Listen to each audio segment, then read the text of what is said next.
Assalamualaikum warahmatullahi wabarakatuh. Halo Bapak Ibu guru hebat. Perkenalkan, saya Yustina Elivianti dari SMP Negeri 2 Muara Uya, CGP Angkatan 7 Kabupaten Tabalong.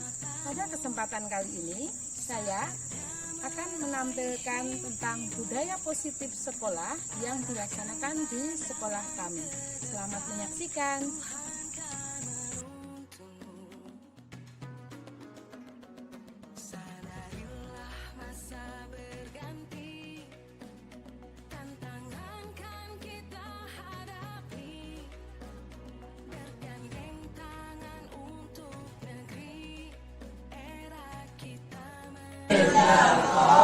Kita belajar ayat yang 10 dengan sebelum di atas Israel hamba Tuhan. Inilah firman Tuhan, jangan takut sebab aku menyertai engkau, jangan bimbang sebab aku ini Allahmu. Aku akan menyembuhkan dan engkau, aku akan menyembuhkan engkau dengan tangan kananku dan aku akan firman itu berita bagi kakiku dan terang bagi jalanku.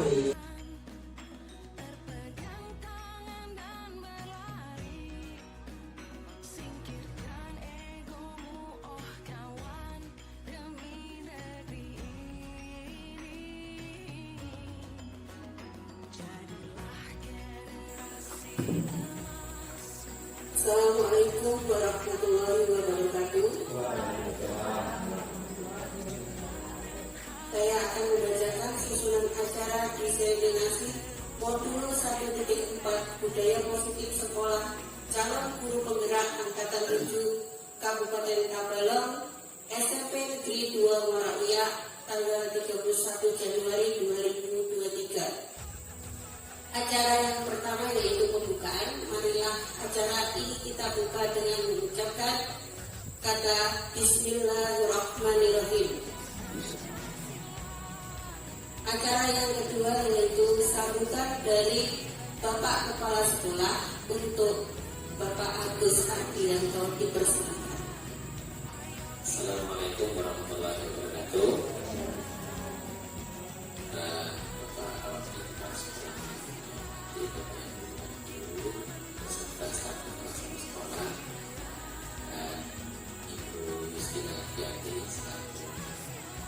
Materi dan kegiatan diseminasi ini, alhamdulillah pada pagi menjelang siang ini kita bisa bersilaturahmi dan berkumpul dalam rangka mengikuti kegiatan diseminasi program pendidikan guru penggerak, yaitu terkait dengan budaya positif yang mana ketahui akan disampaikan oleh salah dan marilah kita juga sampaikan kepada keluarga kita yang kita senantiasa jadi bagian yang selalu bersemangat membangun peradaban terutama bumi rintang yang tersedia. Bapak Ibu yang kami hormati, pertama mengucapkan terima kasih atas perkenannya dan kehadirannya, yang mana mungkin di antara kita ada yang mungkin masih lelah atau kurang ada, karena memang beberapa waktu yang lalu kita sedang menyelesaikan kegiatan gotong royong itu sangat menyenangkan kita semua. Jadi dalam kesempatan ini kami mengucapkan kembali terima kasih atas kerjasama Bapak Ibu sekalian. Walaupun sumber daya manusia kita terbatas, tapi alhamdulillah produktivitas tetap tinggi, dan ini sudah kita tunjukkan dengan dedikasi dan komitmen kita bersama dalam rangka membangun sekolah SMP Negeri 2 Bapak Ibu sekalian yang kami hormati, hari ini dalam program pendidikan guru penggerak itu ada beberapa kegiatan yang harus dilaksanakan. Salah satunya adalah diseminasi modul 1.4 budaya positif ini.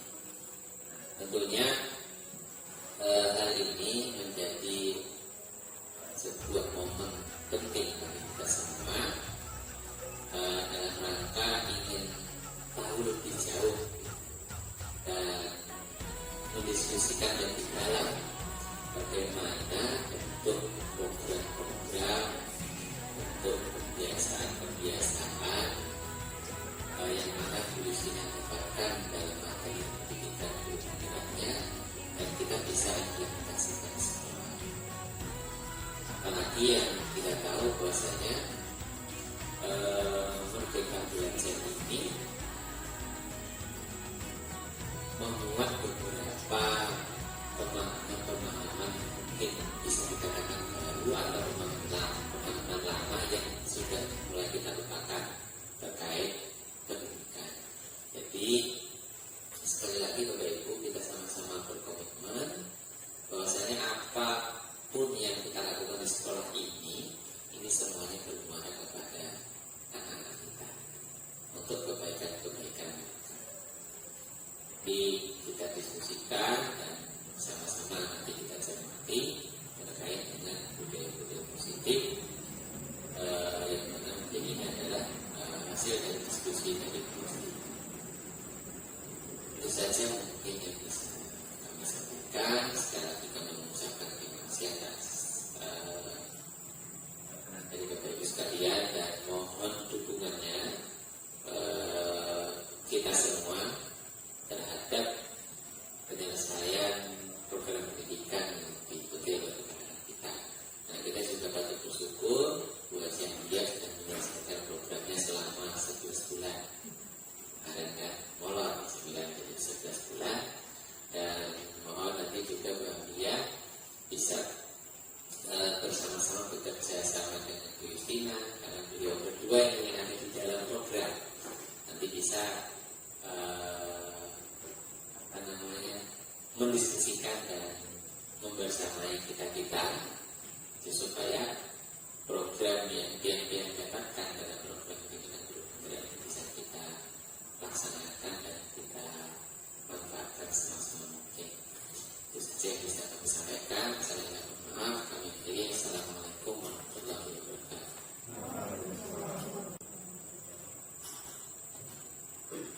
Acara selanjutnya yaitu penyampaian acara diseminasi tentang materi budaya positif oleh calon guru penggerak angkatan 7, yaitu Bu Justina Elifianti. Kepada Bu Justina dipersilakan.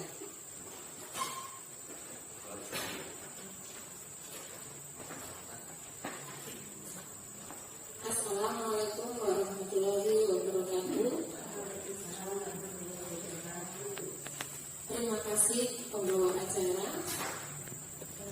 Yang terhormat Bapak Kepala Sekolah SMP Negeri 2 Muara, Bapak Ibu Dewan Guru. Pertama-tama saya secara pribadi mengucapkan terima kasih yang sebesar-besarnya, di mana Bapak Kepala Sekolah beserta Bapak Ibu Dewan Guru berkenan menghadiri undangan sehingga meluangkan waktu untuk hadir di laboratorium SMP Negeri 2 Muara Uya ini untuk mengikuti diseminasi modul 1.4, yaitu tentang budaya positif. Terima kasih juga saya ucapkan kepada Bapak Kepala Sekolah dan juga Bapak Ibu Guru yang dengan luar biasa telah mendukung saya. Bapak Kepala Sekolah mengizinkan saya untuk mengikuti program calon guru penggerak, mendukung secara moral, secara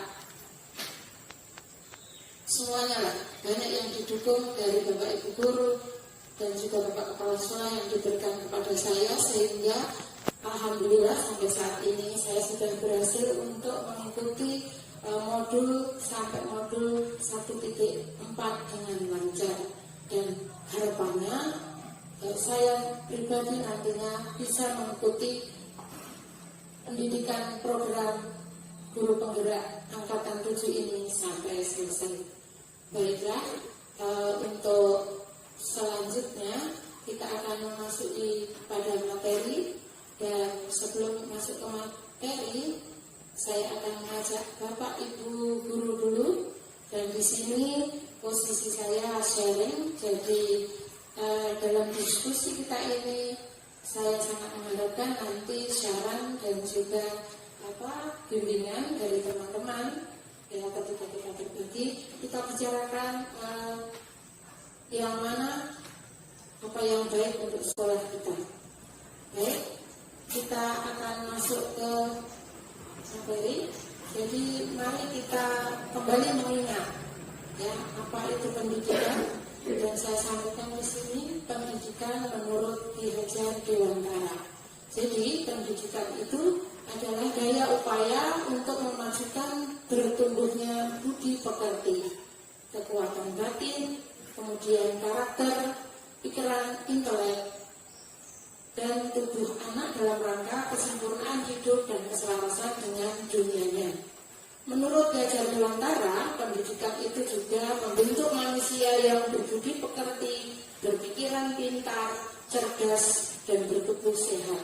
Pada dasarnya, konsep yang diajarkan Ki Hajar Dewantara ini mengedepankan prinsip kasih sayang sebagai pola yang diterapkan oleh orang tua kepada anak-anaknya.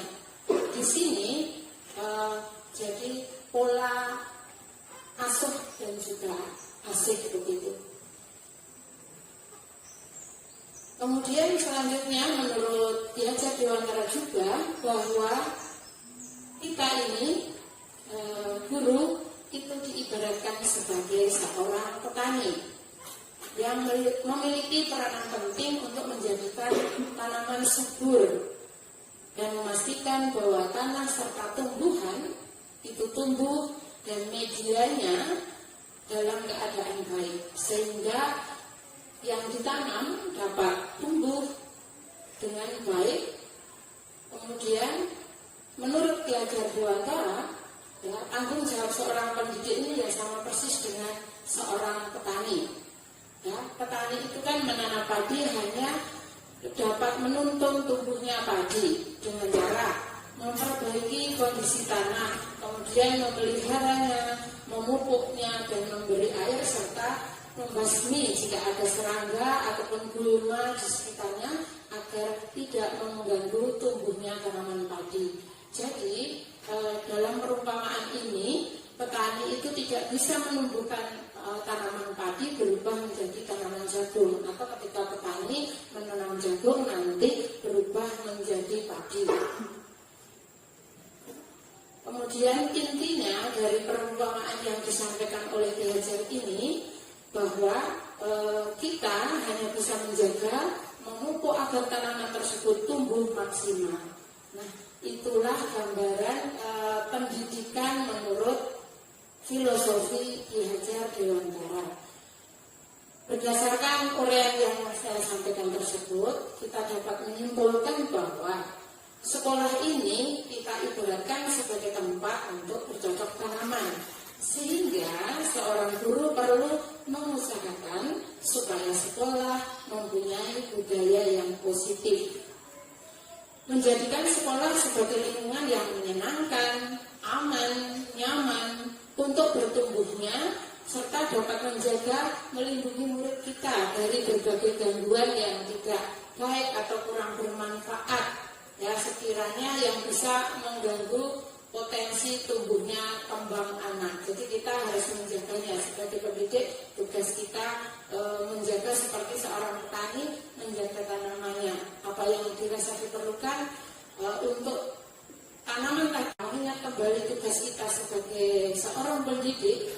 Tanggung jawab guru sebagai pendidik itu adalah menciptakan suatu lingkungan positif yang terdiri dari warga sekolah yang saling mendukung. Jadi terima kasih bahwa Bapak Ibu sekalian, Bapak Kepala Sekolah selalu mendukung saya pribadi sebagai guru di sini dan sebagai calon guru penggerak. Nah, selain saling mendukung, kita sama-sama saling belajar seperti saat ini kita sedang belajar, nanti saling melengkapi dari ilmu-ilmu yang sudah ada, yang sudah saya terima. Mungkin Bapak Ibu sudah membacanya di internet atau sudah belajar terlebih dahulu, dan juga buat dia yang sudah lulus guru penggerak. Jadi nanti dapat menambahi diskusi kita pada saat ini. Selain saling belajar, kita juga saling bekerja sama sehingga tercipta suatu kebiasaan yang baik. Dari kebiasaan-kebiasaan yang baik inilah maka akan muncul sebuah karakter-karakter baik yang muncul pada warga sekolah, termasuk kita juga murid-murid kita. Nah, dari karakter-karakter yang baik tadi, maka bisa kita tumbuhkan budaya positif. Nah, contoh nyata ketika kita berjumpa di pagi hari, kita saling menyapa, saling bersalaman, kemudian berhadiah dengan tingkat dayanya, meningkatkan iman dan takwa, sudah melaksanakan berdoa di pagi hari, ya, itu pasti mempunyai dampak yang positif bagi kita pribadi sebagai pendidik dan juga bagi anak-anak yang kita tuntun di dalam pembelajaran di sekolah ini. Karena dengan kebiasaan yang kita berikan tadi, maka kita telah menanamkan nilai-nilai religius, saling menghormati dan juga bertoleransi. Nah, kemudian suasana atau budaya yang tercipta di sekolah ini secara tidak langsung itu merupakan cerminan dari tujuan sekolah kita atau visi dan juga misi sekolah kita atau nilai-nilai yang ada di sekolah kita. Untuk itulah menciptakan lingkungan yang positif agar terbentuk suatu budaya positif adalah suatu proses pendidikan yang memang harus kita jalani. Karena ini semua adalah tanggung jawab kita sebagai pendidik, khususnya pada saat kita sebagai seorang pemimpin pembelajaran. Dalam suatu lingkungan yang nyaman, aman, pastinya akan menjadikan murid kita mempunyai kesempatan dan kebebasan untuk berproses bertumbuh tadi. Ya, kemudian memberi kesempatan kepada murid kita untuk belajar dan atau bahkan ketika mereka membuat kesalahan. Nah, bagaimana ketika murid-murid kita melakukan kesalahan? Apakah kita sudah menangani anak-anak kita yang membuat kesalahan ini dengan baik? Nah, kemudian pastinya kita akan memberikan kesempatan kepada murid-murid kita yang melakukan kesalahan untuk memperbaiki kesalahannya tersebut. Nah, disinilah terjadinya proses belajar itu sendiri. Dan perlu kita ingat bahwa apabila seorang murid kita mengalami tekanan, ya, kemudian dari lingkungan, dari kita sendiri sebagai penuntunnya, maka suatu proses pembelajaran pastinya akan sulit terjadi atau apa yang tujuan dari pembelajaran itu tersendiri pasti akan tidak tercapai. Dan seperti yang telah saya paparkan tadi, sebagai tanggung jawab kita sebagai pendidik adalah menghilangkan gangguan yang memungkinkan anak-anak itu mendapat tekanan yang kurang baik. Mungkin ketika kita menyelesaikan anak yang mengalami permasalahan, kita dengan nada tinggi sehingga anak tersebut mengalami tekanan begitu. Jadi tentu saja hal itu akan mengganggu proses tumbuh potensinya ke depan.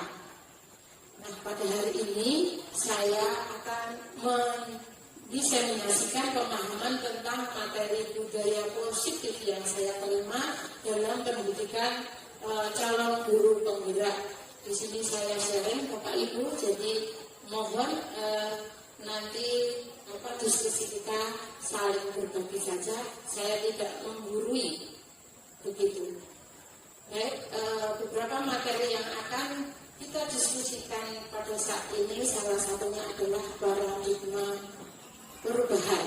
Nah, perubahan apakah itu? Sebelum kita masuk ke situ, saya mohon sekarang saya akan membagikan selembar kertas kepada Bapak Ibu sekalian. Mohon dituliskan apa sih harta paling berharga di dunia ini yang Bapak Ibu miliki. Menurut Bapak Ibu yang paling berharga di dunia ini apa begitu? Mohon dituliskan di selembar kertas ya Bapak Ibu. Terima kasih bisa lupa membagikan. Jadi ditulis satu begitu.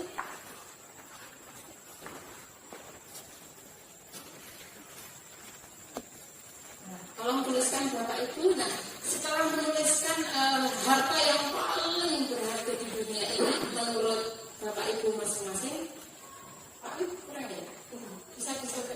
kecil saja kok nulisnya kan. Misalnya siapa tahu barang berharga saat ini adalah HP. Kadang kita ke lingkungan atau balik lagi ke rumah karena HP ketinggalan, nggak bisa akses e-office kan gitu ya.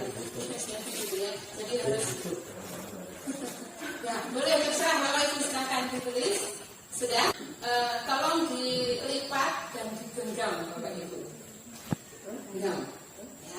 Pasti pada penasaran kan apa ya harta paling harganya 2 jam ini sendiri, gitu ya? Atau 4 cadran? Ya, kita tulis ya harta. Ya, salam malet boleh. Akan nanti dimakan tikus ya. Baik, sudah Bapak Ibu. Nah sekarang dikepal dan digenggam, begitu Bapak Ibu. Nah, saya minta yang bersebelahan gitu ya, kalau bisa apa mungkin bisa sama Bu Devi atau saya nantinya ya. Jadi silahkan temannya ini nanti saling ya gantian berarti gitu ya.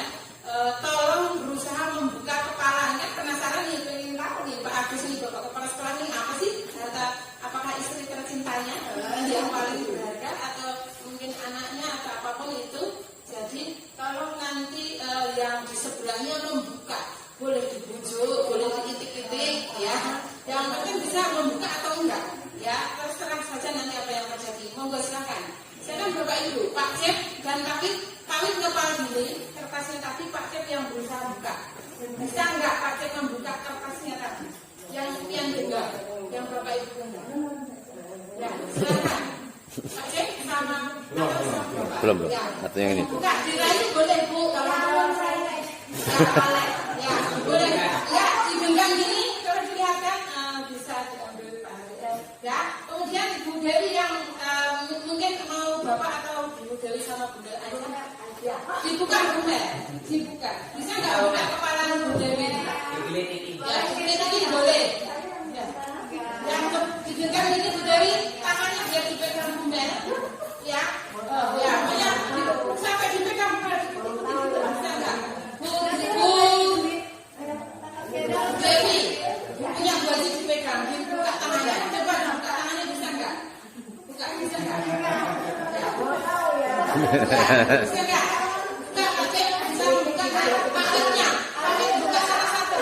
Nggak ada yang buka. Ada yang bisa bahasa Melayu? Nggak boleh buka nggak? Temennya boleh buka nggak?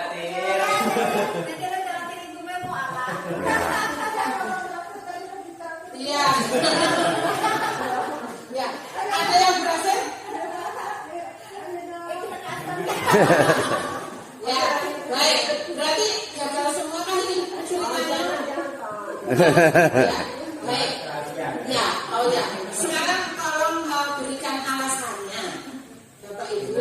Ya, kenapa misalnya Bu Dewi kok nggak boleh nih sudah diraih mau ditraktir atau diajak wisata sama Bunda, tapi yang Bu Dewi kok nggak mau boleh pakai tas? Ya, kenapa alasannya kok ini nggak mau dibuka? Boleh disampaikan Bu Dewi.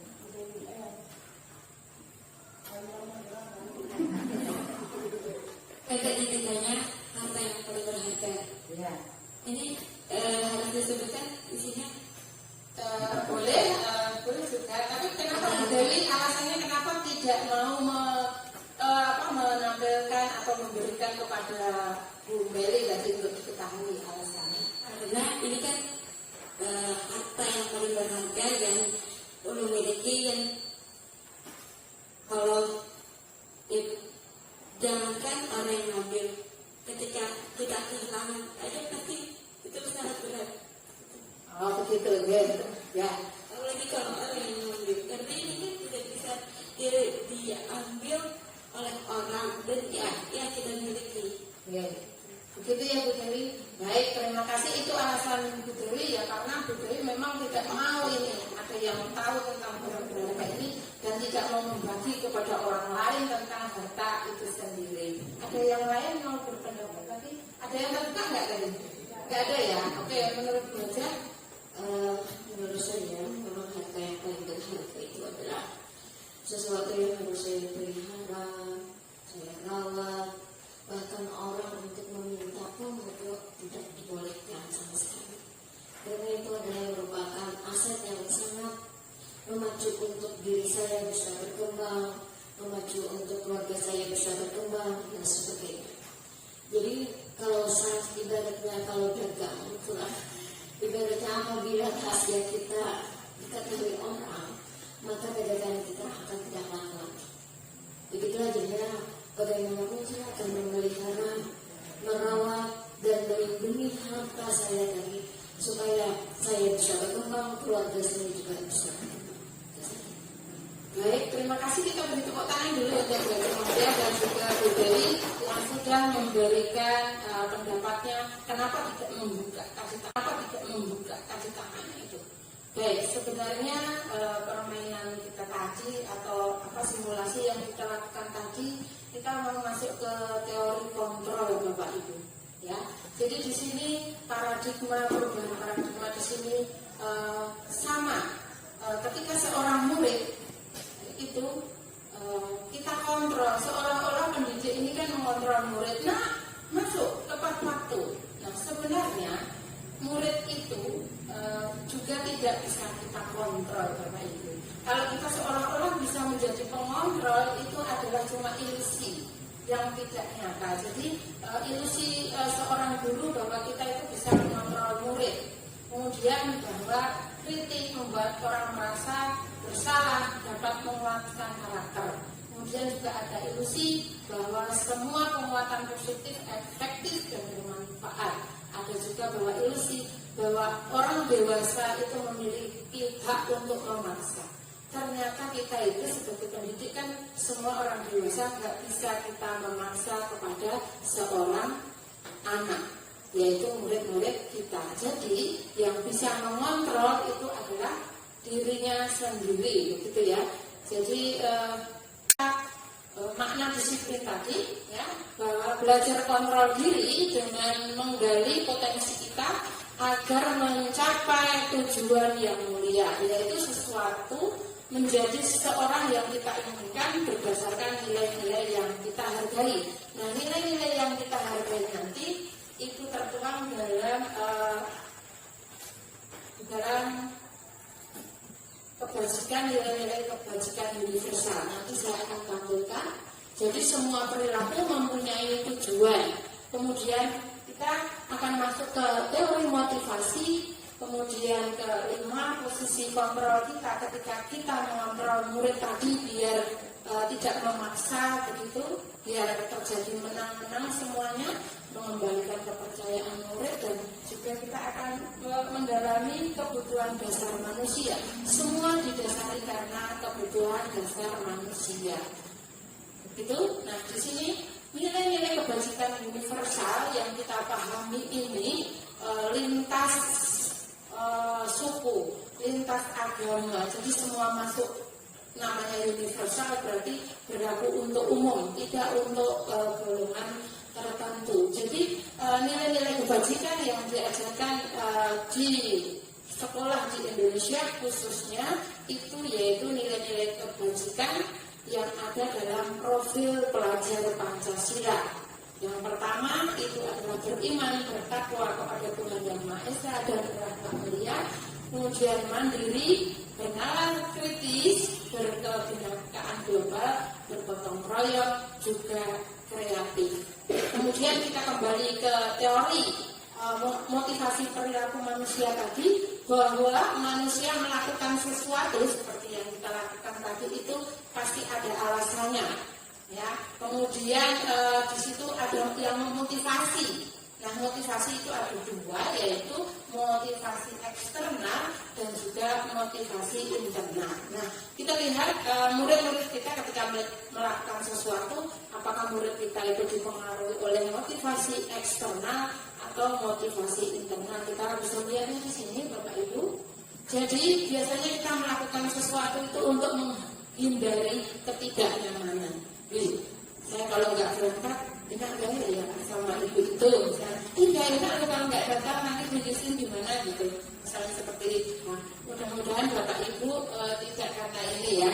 Jadi itu alasan yang terjadi apa? Terus alasannya apa ya kalau saya seandainya tidak melakukan gitu. Kemudian untuk mendapatkan imbalan. Jadi seperti kita tahu Bapak Ibu, ketika murid-murid kita misalnya kita meminta melakukan sesuatu, kemudian kita ngiming-ngiming imbalan nanti Bapak traktir, itu traktir deh, itu berarti kita sebagai motivasi yang eksternal di luar dari yang keinginan murid itu sendiri untuk melakukan. Kemudian, motivasi internal ini adalah untuk menghargai diri sendiri. Nah, jadi di dalam melakukan sesuatu itu karena memang merasa tanggung jawab sendiri. Dan inilah yang diharapkan tumbuh dalam karakter anak-anak murid kita sebagai yang internal. Karena kalau keinginan itu untuk menghargai dirinya sendiri ketika melakukan, oh ini memang tugas saya nih, tiket ini bukan karena tertulis di jadwal tiket, bukan karena mau dinilai oleh wajah tulis nanti nggak juara di kelasnya kalau nggak tiket, bukan seperti itu. Itu berarti motivasi eksternal karena diiming-imingin. Biasanya kalau karena motivasi eksternal maka itu tidak berlangsung panjang Bapak Ibu. Ya, cuma sesaat, dan ketika kita tidak memberi iming-iming maka anak tersebut tidak akan melakukan sesuatu yang kita minta bantuan misalnya. Tetapi kalau kita membiasakan membentuk karakter anak itu yang mewujudkan untuk dia tumbuh karakter internalnya, maka akan berlangsung sepanjang hayatnya. Jadi di rumah pun motivasi intrinsik ini sebenarnya juga ditumbuh kembangkan oleh kita sebagai orang tua bagi anak-anak kita di rumah. Kita akan mempelajari tadi di dalam penanganan kepada anak-anak, kita sebaiknya membuat kesepakatan dulu dengan anak-anak sehingga tidak menghukum begitu saja ketika mendapat kesalahan, karena seperti tujuan kita semula tadi bahwa kita ingin memberi kesempatan anak untuk memperbaiki ketika membuat kesalahan. Jadi pandangan kita kemarin kalau dihukum pakai nilai-nilai yang positif misalnya nih, ketika anak tidak mengerjakan PR kemudian kita ya sudah kamu menyapu kan positif, tapi ternyata dalam budaya positif yang ada di dalam teori yang saya pelajari ini ternyata menghukum itu kurang tepat, dan kita akan mendiskusikan ini Bapak Ibu Guru.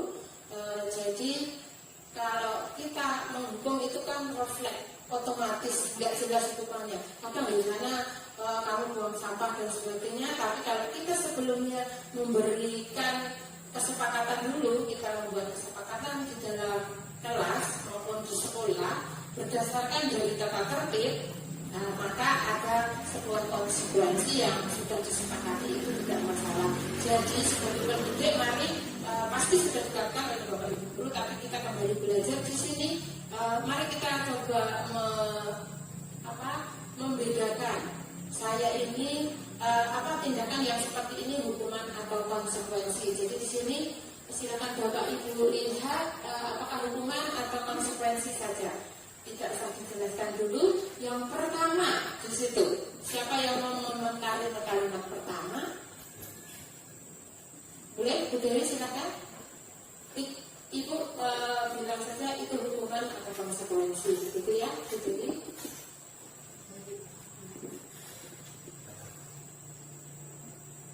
Yang jelas terdapat sekali di dalam buku kalimat atau dalam buku atau kalimat saya juga akan terlambat lagi karena terlambat kesempatan. Menurut itu hukuman. Baik, terima kasih hukuman ya Bapak Ibu, karena di sini seperti itu ya, saya disuruh mencatat 100 kali. Baik, yang kedua dulu kita selesaikan sampai kalimat yang terakhir. Ya, boleh yang lain? Bu Meli mungkin atau Bu Lilis begitu? Ya, terima kasih Bu Aja. Mari silakan. Untuk lari mengiringi lapangan basket 2 kali karena terlambat lagi di sekolah itu termasuk hukuman juga. Ya, terima kasih Bu Lilis. Kita biar pemahaman kita samakan ya, jadi nanti tepat lagi ya. Baik, Bu Devi untuk yang ketiga. Berikutnya murid diminta untuk push up 15 kali karena tidak menggunakan masker ke sekolah, itu juga hukuman. Baik, terima kasih. Lanjut biar setelah memandangi kalimat yang tersedia. Apakah kita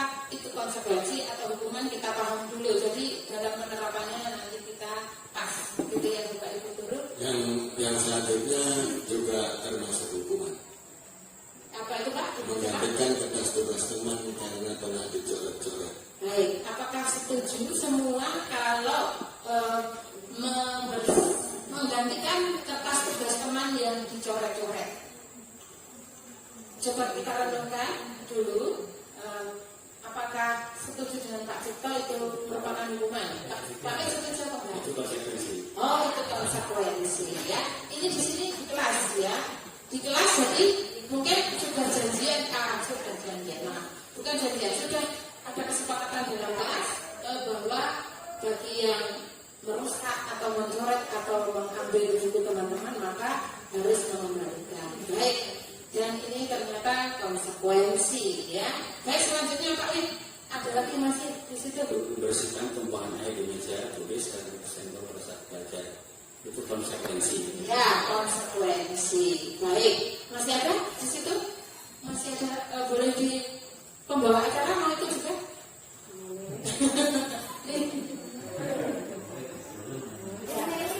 Oh ya.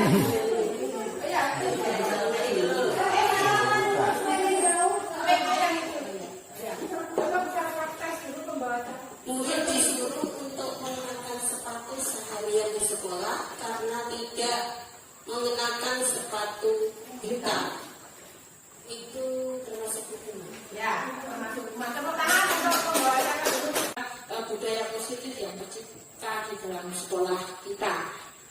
Baik, untuk yang selanjutnya kita akan ke restitusi Bapak Ibu Guru. Jadi di dalam penanganan beberapa masalah kita gunakan yang namanya restitusi. Apa sih restitusi itu?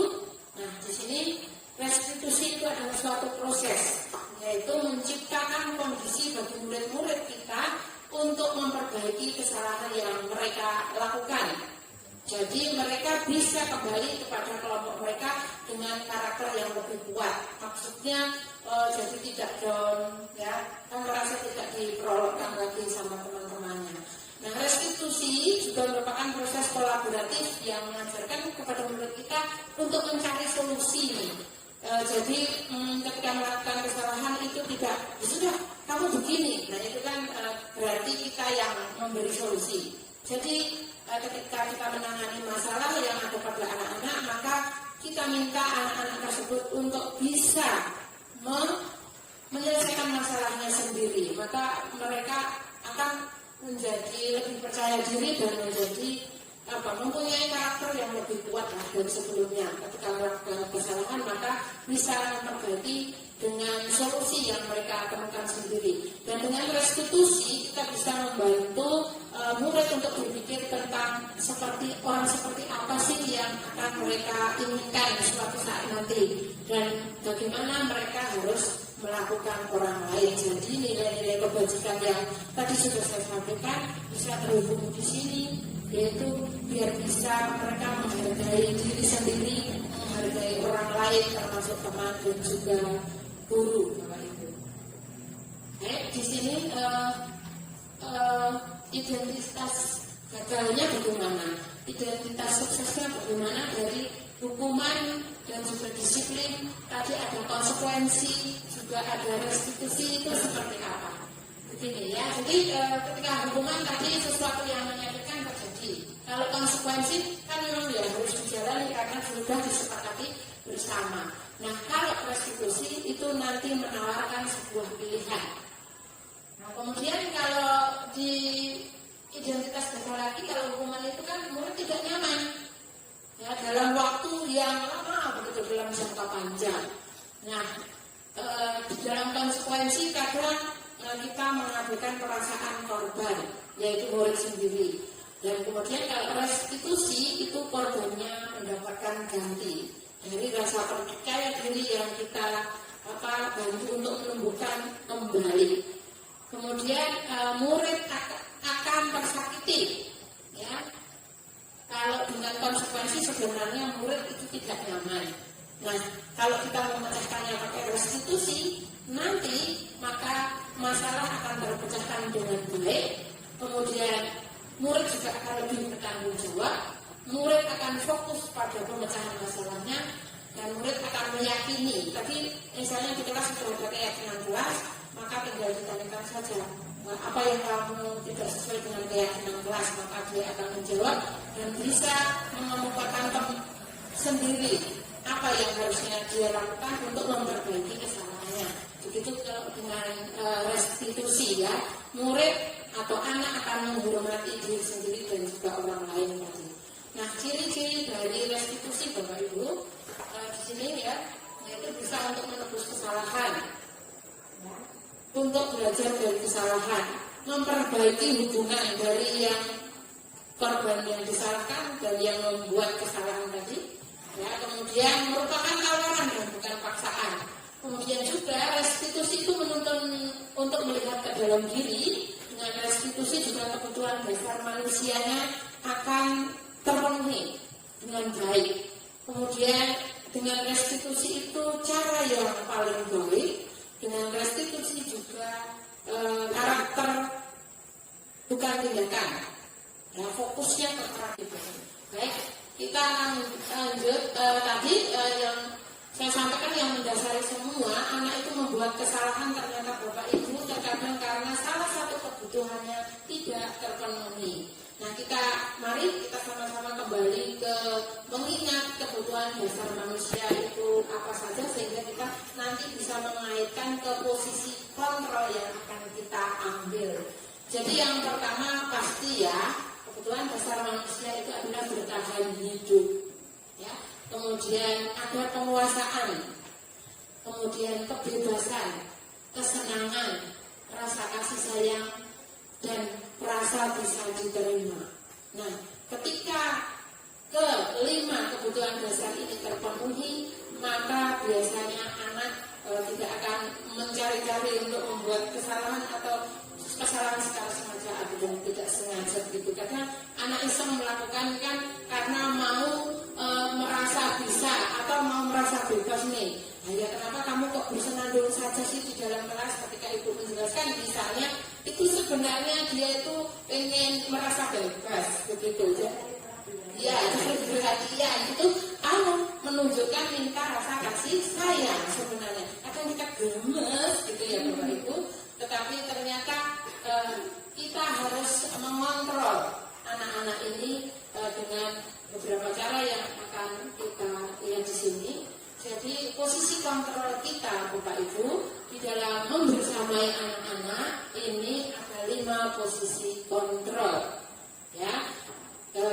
Dan tidak usah membaca, saya akan menampilkan di sini kelima posisi kontrol kita ketika kita menangani anak yang mengalami masalah. Nah, nanti kita diskusi sebaiknya kita yang mana yang kita ambil. Sebentar, lihatkan. Nah, kita lihat di sini, Bapak Ibu.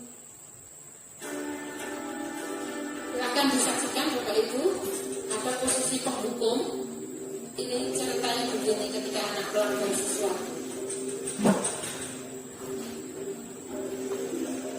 Mohon disimak nanti Bapak Ibu memberikan pendapat.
pemahamannya seperti apa Bapak Ibu guru memperlakukan anaknya?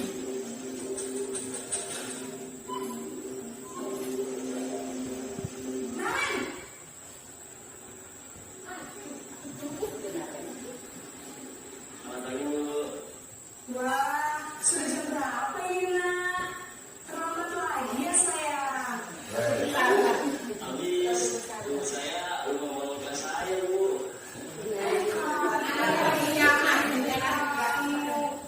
Kamu kan yang lagi paling kencang. Kok terlambat sih? Iya Bu, saya memang bangun tadi. Jadi biarpun saya lagi kencang, tetap gak kencang Bu. Ya sudah sana. Nanti lain kali larinya lebih kencang lagi ya. Biar gak terlambat lagi. Bikin seneng ibu. Demi ibu. Bisa kan? Bisa Bu. Ya sudah sana masuk kelas. Ibu beresin urusan absen kamu. Kamu ini ada saja. Ini lebih cool ya sebagai teman. Nah, ada juga posisi memantau atau monitor. Kita lihat.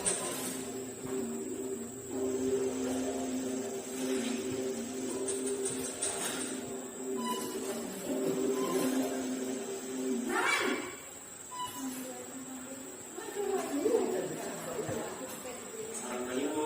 Kemarin, apa peraturan sekolah kita tentang jam berapa kita harus masuk sekolah nak? Sebagai pengawas. Harus di sekolah jam 7 Bu. Iya betul, sekarang sudah jam 7.20. Kalian sudah tahu konsekuensinya jika terlambat hadir. Paham Bu, saya harus tinggal kelas pas jam istirahat selama 20 menit. Iya benar, konsekuensinya demikian. Jadi nanti jam 9.30 pas istirahat, kamu harus tinggal di kelas, kerjakan tugas tambahan untuk ketertinggalan kamu, ya? Baik Bu. Nah, ini posisi manajer. Yang posisi kelima, Bapak Ibu. Kita lihat seperti apa penanganan terhadap anak yang melakukan kesalahan.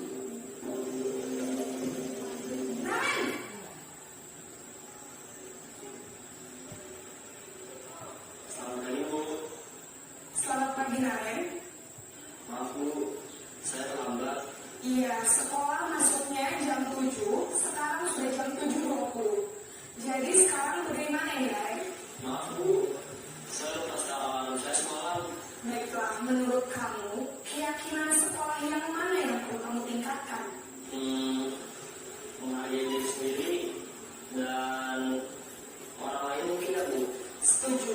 Jadi, apakah Naren meyakini prinsip saling menghormati tersebut? Iya Bu, saya meyakininya. Apakah Naren bersedia memperbaiki masalah keterlambatan ini? Bersedia Bu. Bagaimana kamu akan memperbaiki masalah keterlambatan ini? Saya akan coba untuk tidak lupa menyetel alarm saya Bu.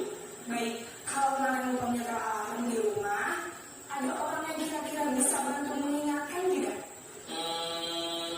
Ada Bu, kata saya, Kak Emma. Ada lagi selain Kak Emma? Selain Kak Emma, ada ibu saya. Baik, jadi yang mengingatkan Naren adalah Kak Emma dan ibu kamu ya? Kira-kira akan mulai alarm kapan nih Naren? Setelah pulang sekolah, akan segera saya lakukan. Baik, jadi Naren akan setel alarm untuk bangun besok pagi dan akan diingatkan oleh kakak dan ibunya Naren ya. Ada lagi yang mungkin perlu dilakukan Naren agar tidak terlambat bangun lagi. Tidak ada Bu. Baik Naren, terima kasih untuk bersama kamu. Sekarang kamu perlu kembali ke kelas untuk belajar. Baik Bu, terima kasih.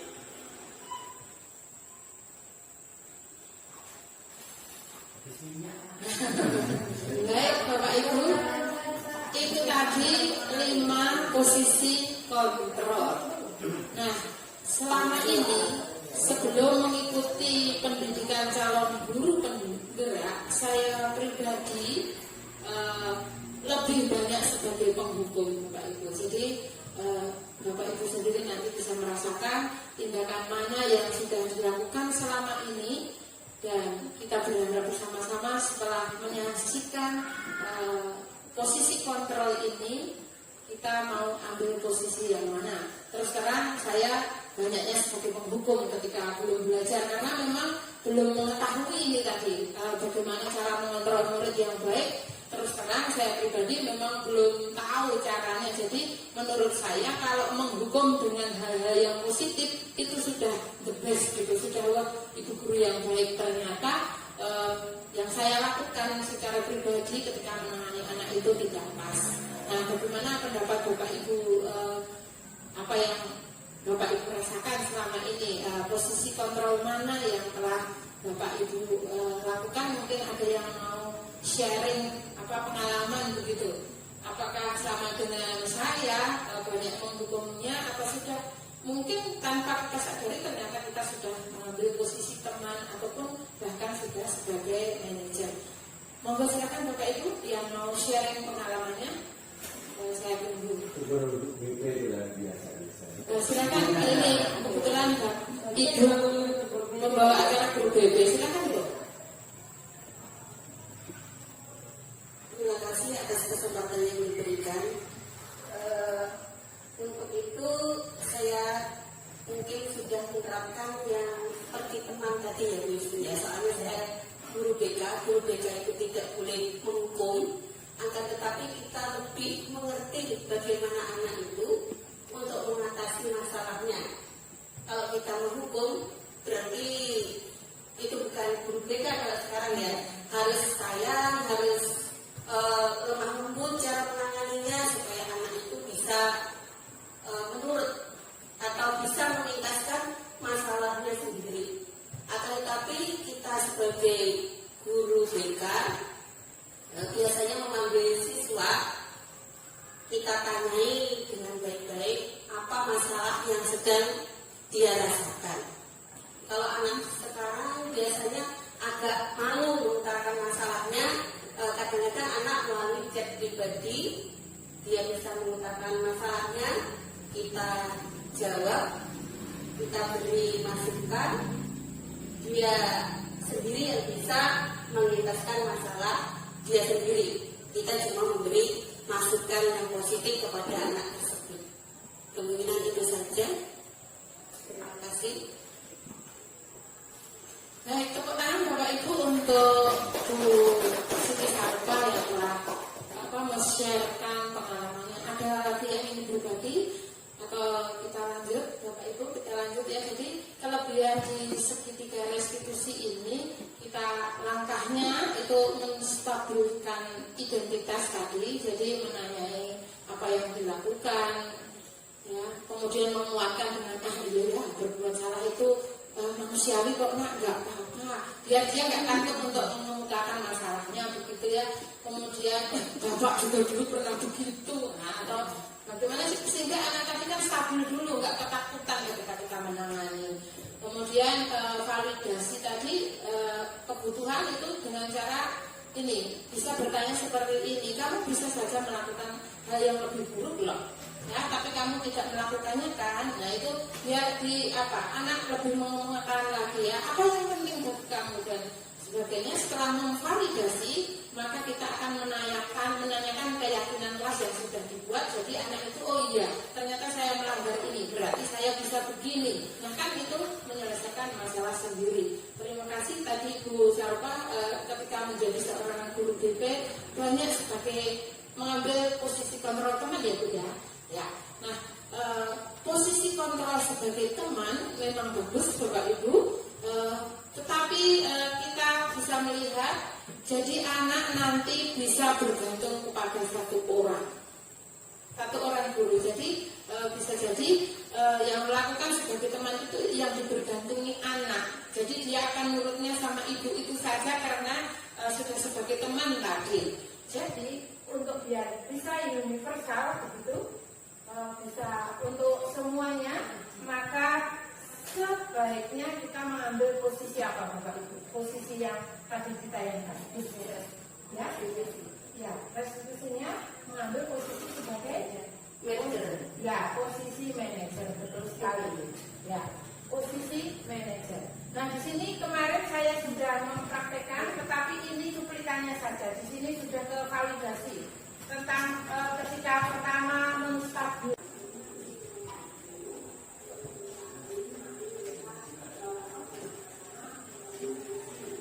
Di sini saya sudah menstabilkan, ya, sama mencari solusi begitu. Kok tidak boleh? Oh boleh ya. Oh ya.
Itu tadi Bapak Ibu salah satu dalam tindakan restitusi yang telah saya lakukan, dan setelah melakukan itu ternyata anak yang bersangkutan berubah menjadi lebih baik dan tidak merasa malu begitu ke diri.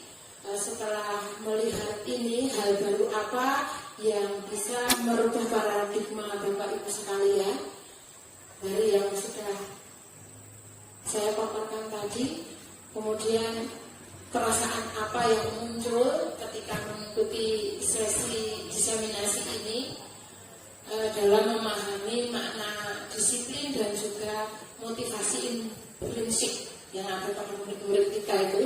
Kemudian peran among seperti apa yang sudah kita lakukan, saya pribadi misalnya nanti, kemudian setelah mengikuti diseminasi positif ini nanti Bapak Ibu seperti apa begitu. Kemudian mohon menyampaikan refleksi masing-masing setelah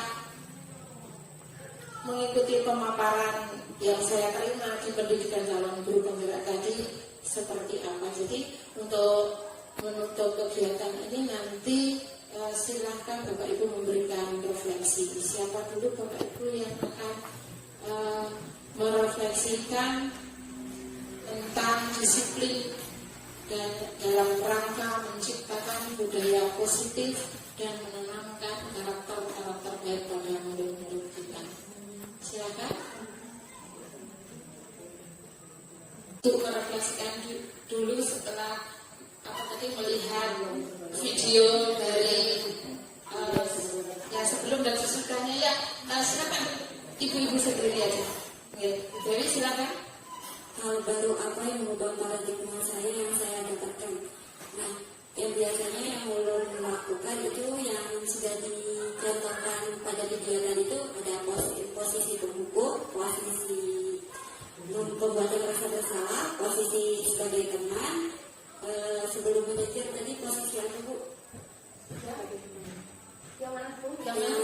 manajer. Sebelum manajer Pengawas. sebagai pengawas atau sebagai pengawas. Iya, jadi maknanya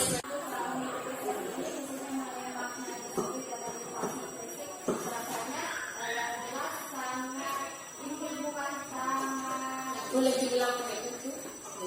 Rasanya jelas ini ya sangat bagus karena ini kan ilmu sebagai kita sebagai pendidik kita harus tahu bagaimana kita itu sebagai pendidik dan pembutuh pendidik itu seperti apa, bukan membiarkan, tapi kita guru itu bukan hanya mengajar tapi mendidik. Nah itu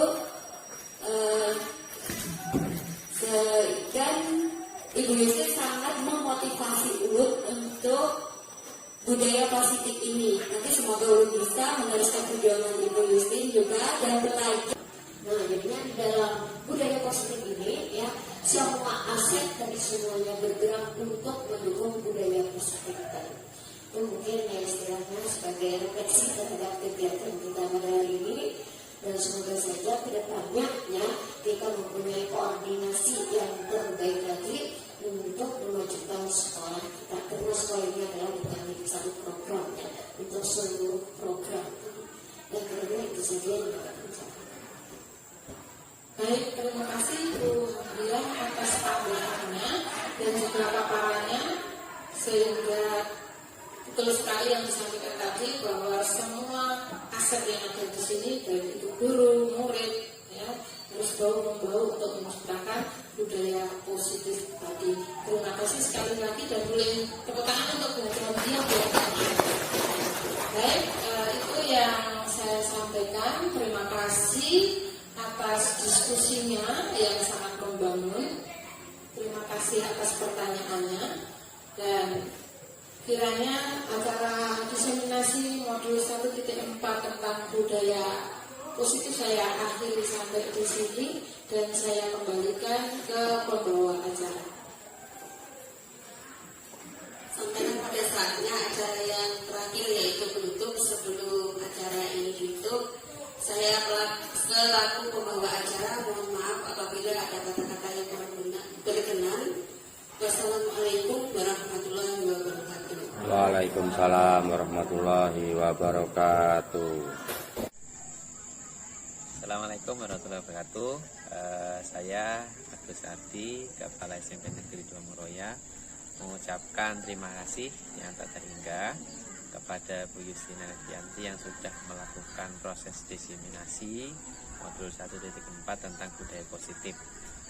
Kami berharap mudah-mudahan dari penyampaian materi terkait budaya positif ini bisa menjadi salah satu cara untuk meningkatkan kualitas pembelajaran dan pelayanan di SMP Negeri 2 Muroya.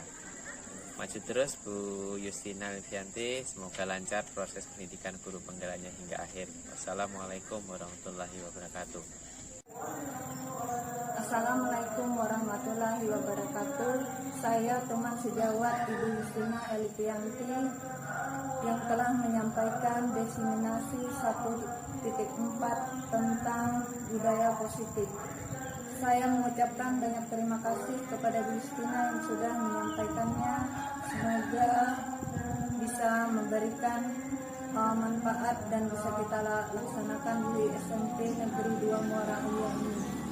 Semangat kepada Ibu Yustina, semoga program pendidikan guru penggeraknya bisa berjalan dengan lancar dan sukses terus. Assalamualaikum warahmatullahi wabarakatuh. Nama saya Devi Febriana, saya teman sejawat dari Ibu Yustina Elvianti SPD.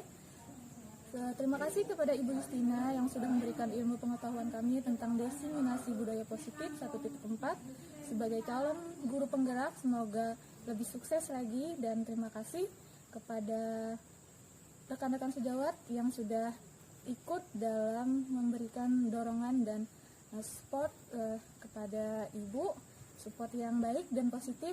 Terima kasih. Assalamualaikum warahmatullahi wabarakatuh.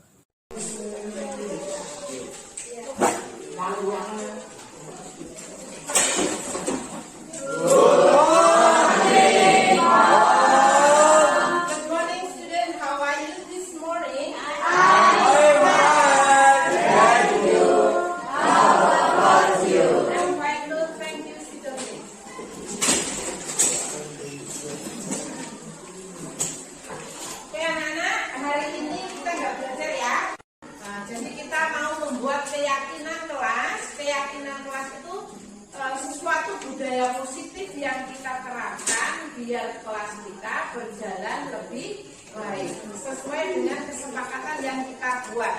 Jadi pertama-tama nanti anak-anak membuat kesepakatan dulu ya, yang kita yakini dapat membuat kelas kita ini tercipta kedisiplinannya menjadi lebih baik. Kalau disiplinnya baik, tujuannya untuk apa? Biar pembelajarannya berjalan dengan baik sesuai yang kamu cita-citakan. Jadi apa-apa saja yang dirasa kamu rasa atau kamu yakini untuk kita menjalankan proses belajar mengajar di kelas ini khususnya dan juga di sekolah kita itu seperti apa? Ada usulan seperti apa? Bisa dibuat? Bisa. Ada yang ditanyakan? Ada yang ditanyakan? Ya, jadi apa langkahnya? Pertama kita mau ngapain? Masing-masing menuliskan? Menuliskan apa? Ya, menuliskan apa Berta? Pendapat, ya. Terus menurutmu pendapatmu apa yang harus dikerjakan? Atau apa yang kita sepakati di kelas ini? Apakah harus menjaga kebersihan? Ataukah harus menghambur-hambur kertas misalnya?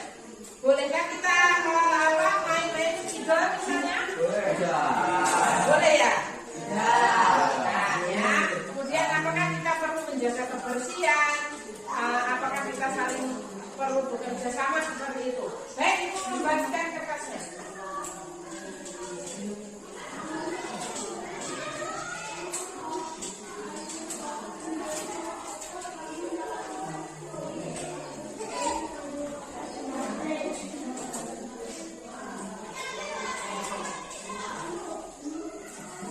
Kalian tulis di kertas bertempel ini. Nanti setelah menulis satu kalimat boleh tempel di papan tulis.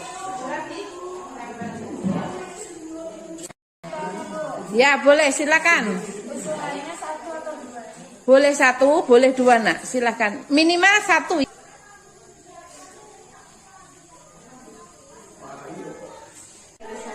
Kita selesai? Ya. Ya, nanti berarti ya. Ya, silakan ditambah.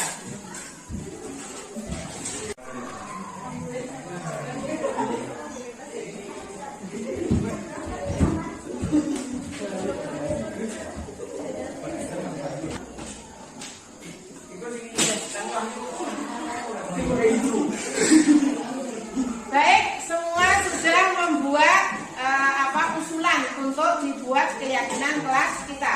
Ibu akan melihat di sini dan membacakan ya.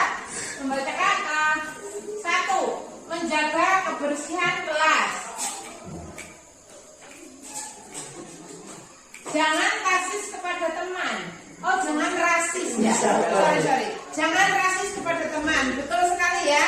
Jangan rasis itu tidak membedakan suku, tidak membedakan agama, tidak. Ya, boleh izin silakan. Ya, kemudian yang ini sama, menjaga kebersihan dan keindahan di dalam kelas dan lingkungan kelas. Disiplin waktu. Kemudian melaksanakan protokol kesehatan. Terima kasih, ini yang usul bagus sekali ya. Menjaga kebersihan kelas sama, usulannya sama.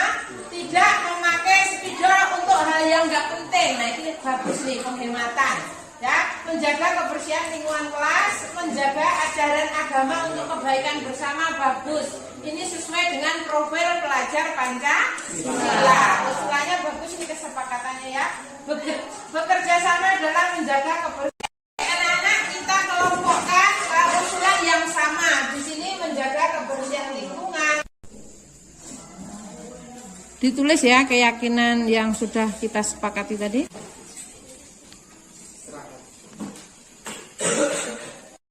Ketua kelas mana? Silakan tanda tangan. Tanda tangan ya. Jadi ini karena usulan dari kalian maka kita sepakati bersama. Guru dan juga kalian menyepakati ya. Terima kasih Nisa. Ibu di sini ya. Ya Bu. Ya, sudah kita sepakati dan ini mulai berlaku di ajaran yang akan datang. Ketika kamu masuk semester 2